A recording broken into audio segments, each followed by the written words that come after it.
കോൺഗ്രസ് ഇന്ന് എല്ലാ അർത്ഥത്തിലും ഗതികെട്ട അവസ്ഥയിലാണ്.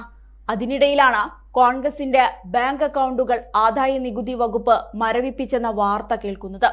ട്രഷറർ അജയ് മാക്കനാണ് ഇക്കാര്യം അറിയിച്ചിരിക്കുന്നത്. 9 ബാങ്ക് അക്കൗണ്ടുകളാണ് മരവിപ്പിച്ചിരിക്കുന്നത്. തങ്ങൾ നൽകുന്ന ചെക്കുകൾ ബാങ്കുകൾ മാറ്റി നൽകുന്നില്ലെന്നും അജയ് മാക്കൻ പത്രസമ്മേളനത്തിനിടെ പ്രതികരിച്ചുകൊണ്ട് പറഞ്ഞു.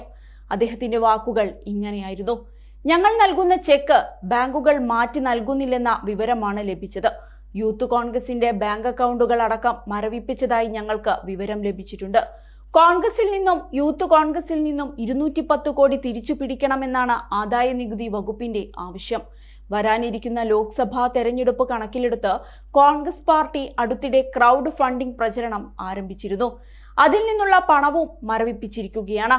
തെരഞ്ഞെടുപ്പിന് 2 ആഴ്ച മുൻപ് പ്രതിപക്ഷത്തിന്റെ അക്കൗണ്ടുകൾ മരവിപ്പിക്കുകയെന്നത് ജനാധിപത്യത്തെ മരവിപ്പിക്കുന്നതിന് തുല്യമാണ്. ഇപ്പോൾ ചെലവാക്കാനും വൈദ്യുതി ബില്ല് അടയ്ക്കാനും ജീവനക്കാർക്ക് ശമ്പളം നൽകാനും ഞങ്ങളുടെ കയ്യിൽ പണമില്ല. പാർട്ടിയുടെ എല്ലാ കാര്യങ്ങളെയും ഇത് ബാധിക്കും. ന്യായയാത്ര മാത്രമല്ല, എല്ലാ രാഷ്ട്രീയ പ്രവർത്തനങ്ങളെയും ഇത് ബാധിച്ചേക്കും. ജനാധിപത്യം അപകടാവസ്ഥയിലാണ്. കോടതികൾ ഈ വിഷയത്തിൽ ഇടപെട്ടേ മതിയാകൂ. ഇപ്പോൾ ഏക പാർട്ടി ഭരണമാണ് രാജ്യത്ത് നടക്കുന്നത്. പാർട്ടി ഇതിനകം ആദായ നികുതി അതോറിറ്റിക്ക് അപ്പീൽ നൽകിയിട്ടുണ്ടെന്നും അജയ് മാക്കൻ പറഞ്ഞു. അതേസമയം കോൺഗ്രസ് ഈ ആരോപണം ഉന്നയിച്ച് 1 മണിക്കൂറിന് ശേഷം അക്കൗണ്ടുകൾ പുനരുജ്ജീവിപ്പിച്ചതായി ദേശീയ മാധ്യമങ്ങൾ റിപ്പോർട്ട് ചെയ്തിട്ടുമുണ്ട്. ഡൽഹി ആദായ നികുതി അപ്പലേറ്റ് ട്രിബ്യൂട്ടാണ് നടപടി സ്വീകരിച്ചത്.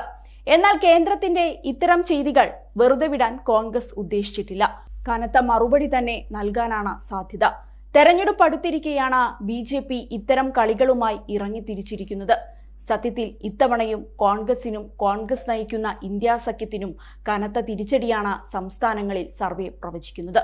ലോക്സഭാ തെരഞ്ഞെടുപ്പിൽ വളരെയധികം നിർണായകമായ സംസ്ഥാനങ്ങളിലൊന്നായ UP-യിൽ BJP അട്ടിമറി വിജയം സ്വന്തമാക്കുമെന്നാണ് സർവേ പറയുന്നത്. 77 സീറ്റുകൾ BJP നേടും. ഇന്ത്യ സഖ്യത്തിന് 3 സീറ്റുകളും പ്രവചിക്കുന്നുണ്ട്. BSP സംപൂജ്യരാകുമെന്നാണ് സർവേ പറയുന്നത്.